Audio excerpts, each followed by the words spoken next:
எல்லாருக்கும் வணக்கம். இந்தியாவில் இருக்க ஒவ்வொருத்தருக்கும் ஷேர் மார்க்கெட்டில் இன்வெஸ்ட்மெண்ட் பண்ண தெரியணும். டிமெட் அக்கௌண்ட்டை ஓப்பன் பண்ணி நஷ்டப்படாமல் ஷேர் மார்க்கெட்டில் இன்வெஸ்ட்மெண்ட் பண்ணணும். அதுக்கு உதவுறதுக்காக தான் இந்த சேனலை நான் ஆரம்பிச்சிருக்கேன்.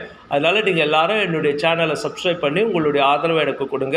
என்னுடைய சேனல்லேருந்து வர வீடியோக்களை பார்த்துட்டு எது பண்ணாலும் அது உங்களுடைய ஓன் ரிஸ்கில் தான் பண்ணணும். இந்த வீடியோக்கள் எல்லாமே ஷேர் மார்க்கெட்டில் இன்வெஸ்ட்மெண்ட் பண்ணுறவங்களுக்கு விழிப்புணர்வு ஐடியா கொடுக்கறதுக்காக போட்டிருக்க வீடியோ.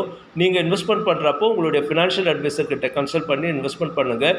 இந்த வீடியோவில் நம்ம என்ன பார்க்க போகிறோம் அப்படின்னா, பாரத் கேஸ் அப்படின்ற ஒரு கம்பெனியுடைய ஷேரை பற்றி தான் பார்க்க போகிறோம். இந்த கம்பெனியுடைய ஒரு ஷேருடைய விலை இப்போ 73 ரூபாய் அளவில் இருக்குது. இதை 80 ரூபாய்க்குள்ளே ஒரு 150 ஷேர் வாங்கலாம். அதுக்கப்புறம் ஒவ்வொரு முறையும் 25% டவுனாக ஒரு 100 ஷேர் வாங்கி ஆவரேஜ் பண்ணலாம். இந்த கம்பெனியுடைய ஷேர்ஸில் இன்வெஸ்ட்மெண்ட் பண்ணுறது தங்கத்தில் இன்வெஸ்ட்மெண்ட் பண்ணுறதை விட வளர்ச்சி கூடுதலாக இருக்கிறதுக்கான வாய்ப்பு அதிகமாக இருக்குது. இதில் மொத்தம் ஒரு 1.5 கோடி ஷேர் அளவில் இருக்குது. ஃபாரின் இன்வெஸ்டர்ஸ் ஒரு 2 லட்சம் ஷேர் அளவில் கையில் வச்சுட்டு இருக்காங்க.